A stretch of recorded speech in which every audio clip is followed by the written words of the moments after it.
Morning.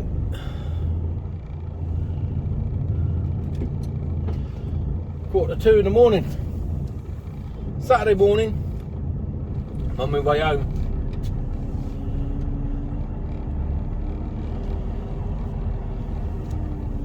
It's surprisingly full in here.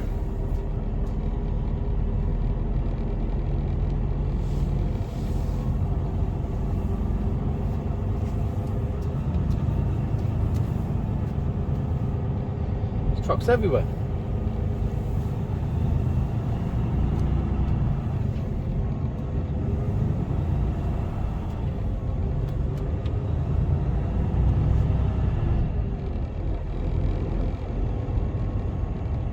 Trouble is, you've got all of it's William Gilder's yard, effectively, and you've got all their lads coming home for the weekend and parking up, and that takes a lot of space up. I don't know how many trucks they got, but they've got a fair few. But lovely and quiet, because they keep all the fridges down in that, well, I just turned right there, straight ahead in there, that's where they put all the fridges at night. So where I was dead quiet.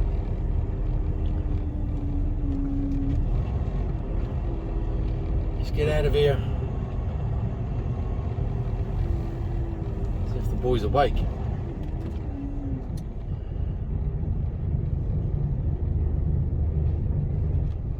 Or even in. And if he was there, must have triggered a sensor. And you've got a garage here and a farm shop, which is quite overpriced, I think, even for a farm shop, and a pub. I don't know if the pub is actually open at the moment. Can't see anything, am I right?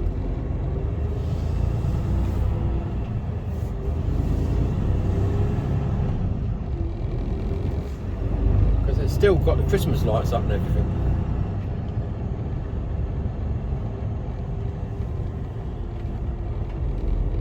Now I know the quality, it sort of skips about a bit. Film quality skips about, but it's the best of a bad job. That's I can't improve it. I can't do anything. That's it. That's the way it is. Yeah, you can see a bit more now.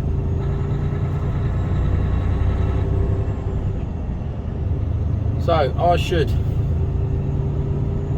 2.5 to 3 hours, depending on fuckwittery.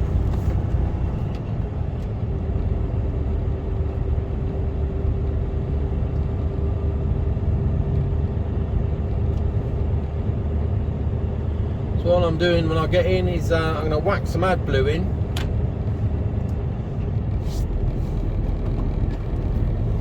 There's a truck coming, I think. Yeah, I thought there was. It's cold out. Oh, hang on, what's going on here?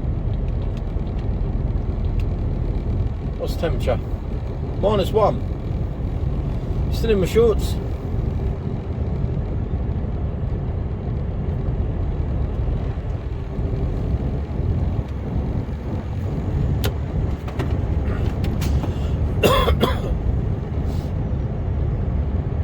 Tightness in my chest is going, but it's so slow. It's really, you know, I don't even think it's a measurable amount per day that it's going. It's just feels a little bit less tight. But when it's really cold like this and it catches you, you know. But I'm slowly getting there. Slowly getting there.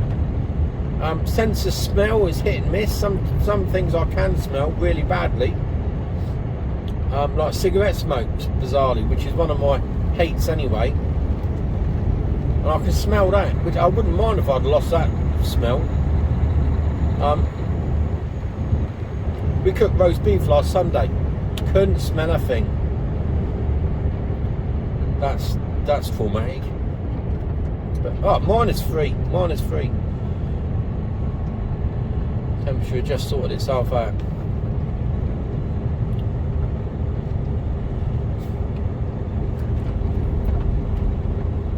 Yeah, a bit on the nippy side this morning.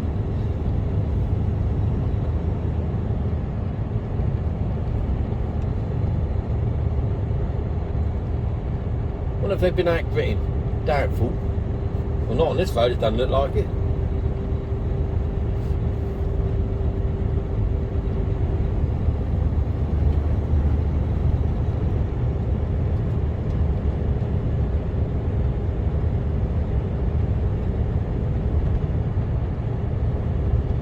All the roads look open on the way back.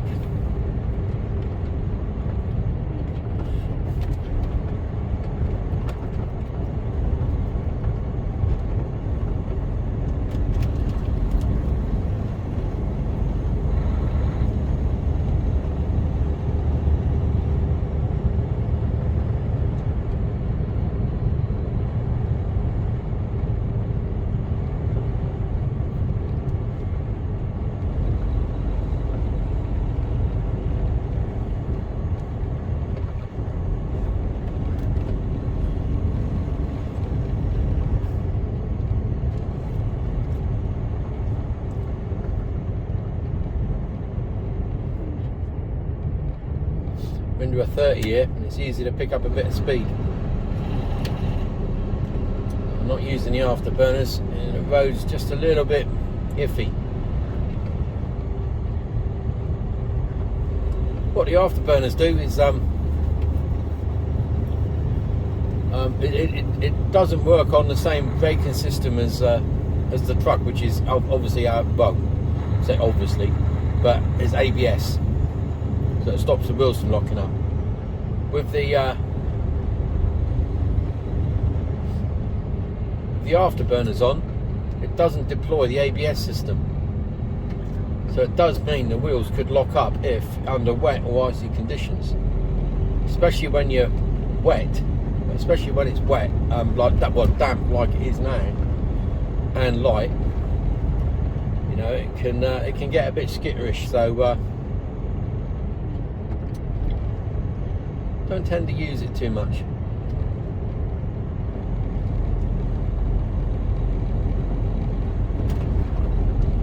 I think that's the correct way of explaining it. Is that people walking there? Yeah. Jeez. What the fuck are they doing?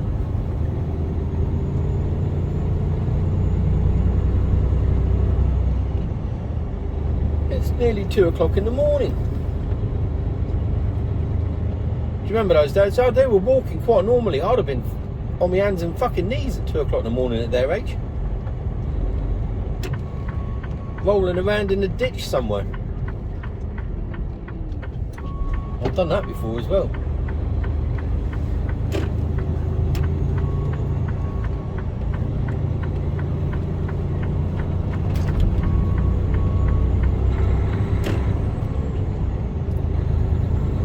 I remember when I was at Barn Darling, they were doing all the drainage systems. So they were digging, oh Jesus, they were digging these 6-foot trenches all around all the accommodation with little like bridges going over them, crisscrossed. So it was just, imagine every night there was loads of pissed up squaddies falling in the trenches. Help! At one stage, I think there's 5 or 6 of us down in there. We couldn't get out. Somebody else would come along and go, okay, I'll give you a hand. And then they'd end up in with us. Oh, that was nightmarish. I'm just glad it was summer, otherwise they'd have been full of fucking water. There probably would have been a death of hypothermia.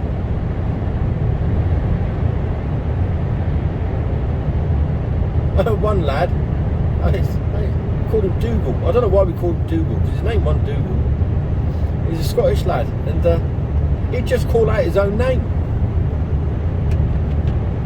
He wasn't much of a drinker, but he liked to drink, but he drank on a regular, not every night, but he couldn't hold his drink, so he'd always go home early and then end up falling in the ditch, and we'd come back, and all you'd hear was, Dougal! It's Dougal!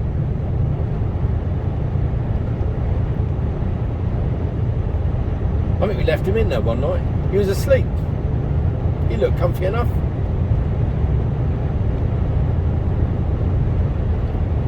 Bad old days. Of course, nowadays, youngsters, they wouldn't dream of doing anything stupid as that, would they? I don't know.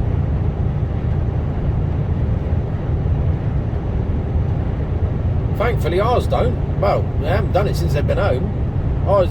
He's had a few beers, and then Gorgeous Kill went to pick him up.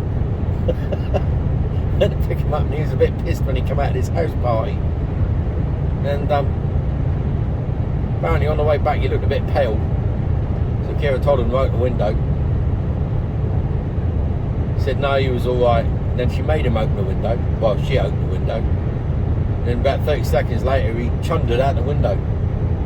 All down the side of her Merc. She wasn't happy. She was not happy.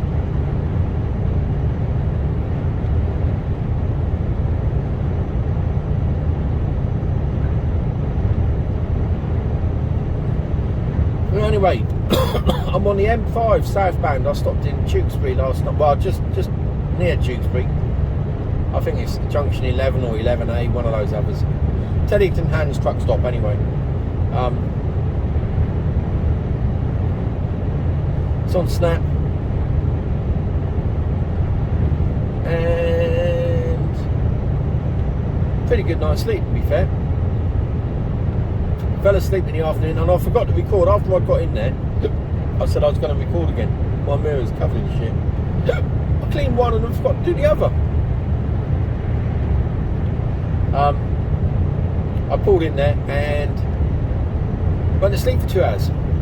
Woke up about 5:30. Had something to eat, spoke to the Gorgeous Cure, watched a few videos, and then went back to sleep again.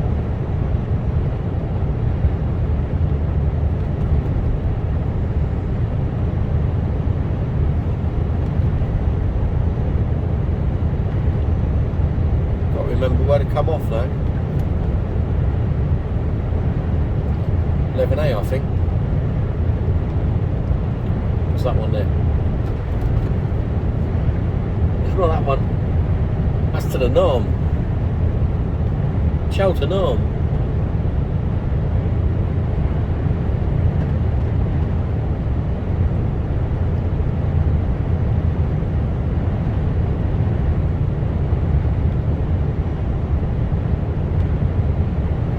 Truck right on my arse. He's obviously caught me up, so he's got two choices now. Overtake me. Oh, he must be coming off here. Otherwise he shouldn't be up my arse that much.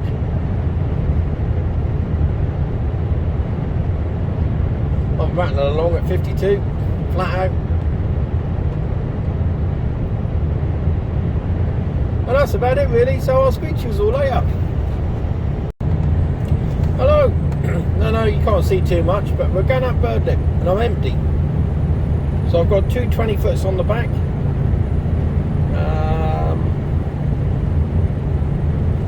So they weigh anything between 2.5, I don't know, something around there.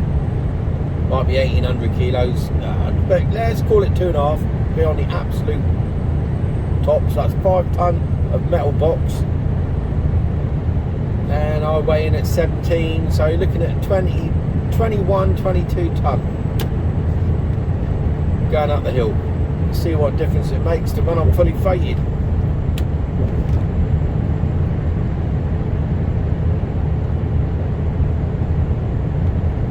I reckon I'll still be down into the 30 mile an hour. 32, 33. See how low we go. How low can you go? New game. What's the lowest speed that I go? Come on, guess is in. You got about 10-20 seconds before this competition closes. No prizes. Everyone's a winner. Dropped a Colt 43. 11th gear. I got a 44. 45, she's pulling. Go on, girl. 43.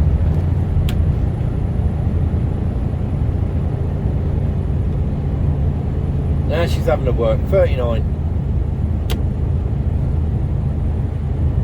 37. Down to 34.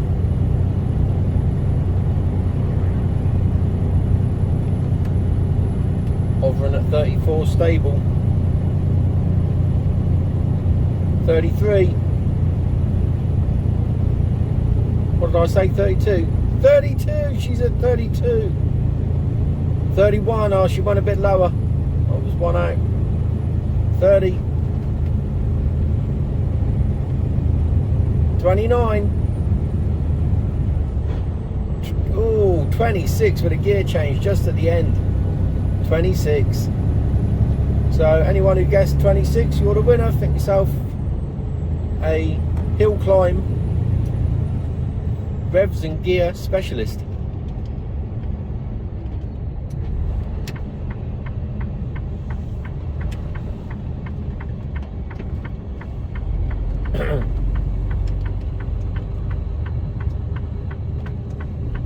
We've got a little bit of a climb to go.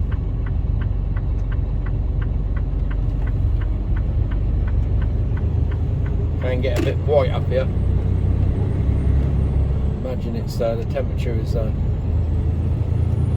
plus 3 degrees up here. That can't be right. Let's have a look. I reckon the engine had to work pretty hard going up there. It heated up around the sensor. Let's see what it's like as we get up here.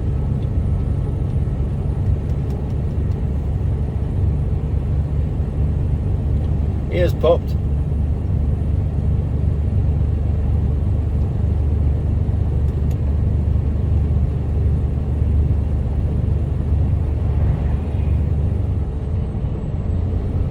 Gear. Come on.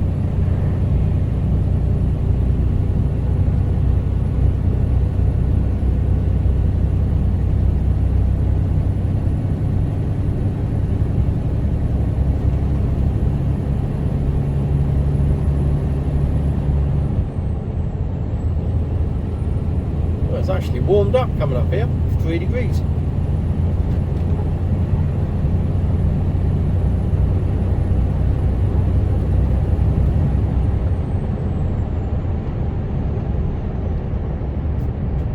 There you go. Anyway, that was Birdlip Hill in the dark, riveting. Speak to you later. Hello. Well, the weather's taken a bit of a turn. It's pretty foggy now.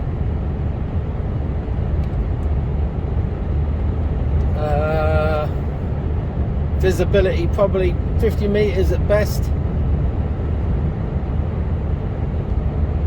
Can't see a thing. I'm still being overtaken. I'm doing I'm around 45, 46. A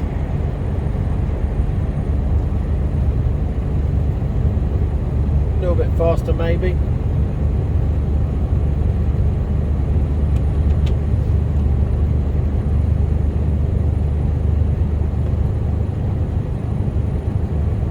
Doesn't look as bad in the video.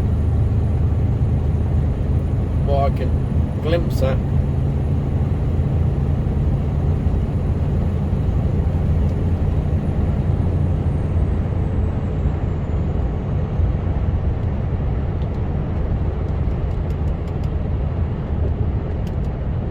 Trouble is now we're on dual carriageway. You get something stopped or broken down with no lights on, or wildlife, deer. There's plenty of deer on this road. You've got no open spot on it, so just dropping it down a couple of mile an hour might give you a fighting chance. I don't know.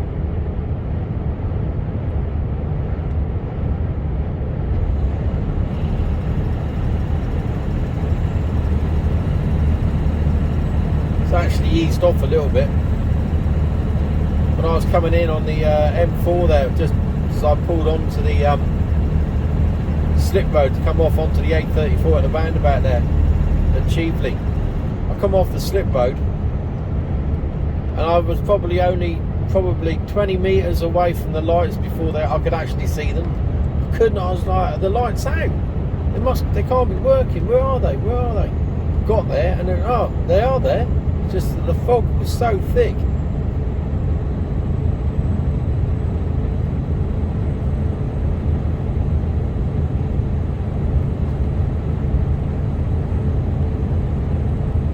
I mean, it's down to probably about 50 metres, I reckon, at the moment here. Because the 321 countdown markers there, I couldn't see the. I could see one of them, but I couldn't see the other one. Not even a reflection.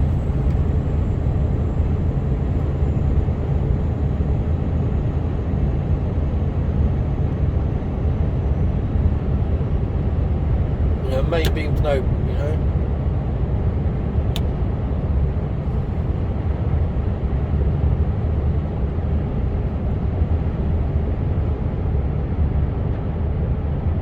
I'd probably see more if I looked at the screen, ridiculous as it sounds.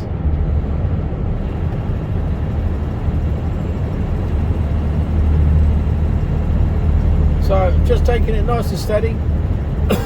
You know, I want to get home. I don't want to end up in a box. It's just not worth the risk.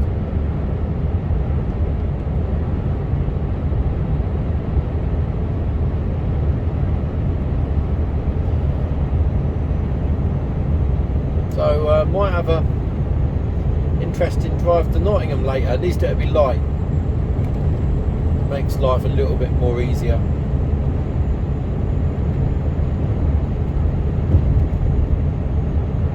So there you go, fog bound. Doesn't look. I say a quick glance at the screen there, but it doesn't look anywhere near as bad as it actually is. So it's eased off again now. Very patchy.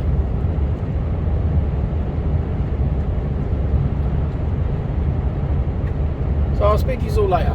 Anyway, if I don't speak to you again, have a fantastic what's left of the weekend, and I might put you on tomorrow, seeing as it's Sunday. Speak to you later.